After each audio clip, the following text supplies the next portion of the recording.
হাতে মর্যাদার কাজ তুলে দেবো ইনশাআল্লাহ। মা বোনদের কথা দিচ্ছি, 24-এ আপনারা জীবন বাজি রেখে ঢাকা সহ সারা বাংলাদেশে আপনাদের সন্তানদের সাথে রাস্তায় এসে লড়াই করেছেন। আমরা আপনাদের কাছে কৃতজ্ঞ। এমন বাংলাদেশ আমরা আপনাদের জন্য গড়ে তুলতে চাই। আপনাদের গৃহে, যাতায়াত অবস্থায়, চলাচলে এবং কর্মস্থলে 3 জায়গায় ইনশাআল্লাহ আমরা আপনাদের জন্য শতভাগ নিরাপত্তা এবং মর্যাদা নিশ্চিত করব। কোন জালিম আপনাদের দিকে চোখ তুলে তাকাবার সাহস করবে না। আর যদি কেউ করে, রাষ্ট্র তার চোখ উপড়ে ফেলবে। আল্লাহ রাসূল বলেছিলেন, আল্লাহর দেওয়া হেদায়েতের ভিত্তিতে অবিশ্ববাসী আজকে তোমাদেরকে এমন একটি শাসন সমাজ ব্যবস্থা উপহার দিয়ে যাচ্ছে। সালাত ইয়েমেনের সানা থেকে বরকতর হাজারা মাঠ পর্যন্ত এই দীর্ঘ রাস্তা একজন তরুণী তম্বি যুবতী একাকী রাস্তা অতিক্রম করবে, আল্লাহ ছাড়া আর কাউকে ভয় করবে না। আমরা সেই দেশটি দেখতে চাই, তার জন্যই আমরা লড়ে যাচ্ছি। মা বোনরা আমাদের ইজ্জতের আবেগের ঠিকানা। আমরা প্রত্যেকে মা বোনদের গর্ভ থেকে এই দুনিয়া এসেছি। 285 দিন গর্ভে থেকে তাদেরকে কষ্ট দিয়েছি, দুনিয়া এসেও কষ্ট দিয়েছি, বুকের দুধ চুষে চুষে খেয়েছি, আর সেই বুকের উপরে পেশাব পায়খানা বমি করেছি। মা শীতে কিংবা গ্রীষ্মে কখনো তার আদরের দুলাল দুলালিকে বিরক্ত হয়ে ছুড়ে মারেন নাই, বরঞ্চ উল্টা চুমু দিয়েছেন। সেই মায়ের ঋণ পরিশোধ করার কোনো শক্তি আমাদের নেই। আমাদের ওই মায়েদের ইজ্জত দিয়ে যারা টানাটানি করবে, তাদের দিকে যারা অসুরের চোখ দিয়ে তাকাবে, তাদের দিকে যারা হাত বাড়াবে, সেই সবগুলো হাতকে অবশ করে দেওয়া হবে ইনশাআল্লাহ। আমরা যদি মায়ের সন্তান হয়ে থাকি, তাহলে মায়েদের পাশে এভাবেই আমাদেরকে দাঁড়াতে হবে। যেই জাতি তার মাদেরকে ইজ্জত দিতে জানে, রব্বুল ইজ্জত সেই জাতির ইজ্জতকে বাড়িয়ে দেন। আর যেই জাতি, যেই দল, যেই গোষ্ঠী মায়েদেরকে ইজ্জত দিতে জানে না, আল্লাহ তাদেরকে অপদস্থ করেন, বেইজ্জত করেন।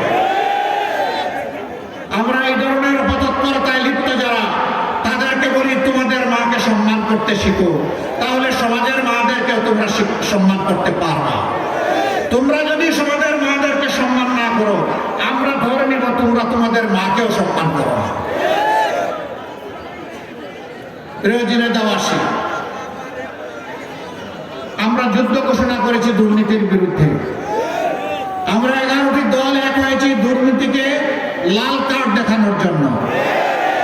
দুর্নীতি তোমাকে লাল কার্ড।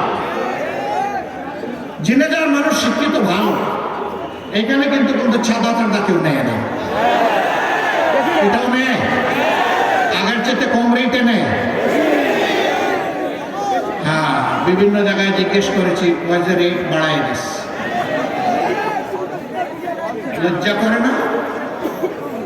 মানুষ কেটে কুটে রুজি করতে চায়, আর তোমরা গিয়ে সেই মানুষের উপর চাঁদা চাও। যদি তোমাদের পেটে ক্ষুধা থাকে, তোমাদের জন্য 2টা সমাধান। একটা হলো ছেড়ে দাও, আল্লাহ আমাদেরকে যে রিজেক্ট দিয়েছেন তার থেকে তোমাদেরকে আমরা ন্যায্য অংশ দিয়ে দেব। মিলেমিশে হালাল রুজি খাও। এটা যদি পছন্দ না হয়, রাস্তার পাশে গিয়ে ভিক্ষা করো, কিন্তু তার কাছে চাঁদা চাইবে। ভিক্ষা করা হারাম নয়, চাঁদা চাওয়া হারাম। হারাম ছেড়ে দাও। এরপরে তোমাদের জন্য সুসংবাদ, আমরা এদেশের যুবকদের হাতে কাজ তুলে দিতে প্রতিশ্রুতিবদ্ধ। তোমরাও এদেশের যুবক, তোমাদেরকে আমরা সম্মানের কাজ তোমাদের হাতে তুলে দেবো ইনশাআল্লাহ। সেদিন আমরা মিলেমিশে প্রিয় বাংলাদেশ করব। তাই আমাদের স্লোগান হচ্ছে, অনৈক্য নয়, বিভক্তি নয়, ঐক্যবদ্ধ বাংলাদেশ। আপনারা সেই বাংলাদেশের সাথে থাকবেন ইনশাআল্লাহ। সম্মানিত ভাইয়েরা, এইভাবে সমাজের বিভিন্ন জায়গায় যারা দুর্নীতি করেন, তাদেরও দুশ্চিন্তার কোনো কারণ নেই। আপনারা দুর্নীতি ছেড়ে দিয়েও ইনশাআল্লাহ ভালো থাকবেন, সম্মানের সাথে বসবাস করবেন। আমরা সেই ব্যবস্থা সমাজ থেকে, রাষ্ট্র থেকে আপনাদেরকে উপহার দেবো ইনশাআল্লাহ। আমি আরেকটা কথা বলে একটু সাবধানভাবে উচ্চারণ করতে চাই। শুধু রাজনৈতিক লেবাস পরে নয়, অন্য কোনো দায়িত্ব থেকেও যদি কেউ এবার জনগণের ভোটের উপর কালো হাত রাখতে চান, সবগুলো আঙ্গুল খুলে ফেলা হবে। এই দুঃসাহস দেখাবেন না। মনে রাখবেন, এই জাতির সন্তানেরা লড়াই করে জীবন দিয়ে ছোপ ছোপ রক্ত আর খাড়ি খাড়ি লাশ, ভয়েও তারা অন্যায়ের কাছে মাথা নত করে না। আমরা তাদের রক্তের ঋণ পরিশোধ করতে বদ্ধ করি। তারা সমাজ থেকে অবিচার, অন্যায়, দুর্নীতি, বৈষম্য দূর করার জন্য রাস্তায় নেমে বলেছিল উই ওয়ান্ট জাস্টিস। আমরা এই জাস্টিস কায়েম করবো ইনশাআল্লাহ। এই পথে গরম ভাতে বিলাই বেজা, তুমি যদি বেজার হও, মন খারাপ করো, বিড়াল তোমার জন্য আমার করার কিছু নেই। আমরা এগিয়ে যাবো ইনশাআল্লাহ মুক্তির মঞ্জিলের দিকে। যতক্ষণ পর্যন্ত এই জাতির মুক্তি না হবে, আমাদের লড়াই অব্যাহত থাকবে।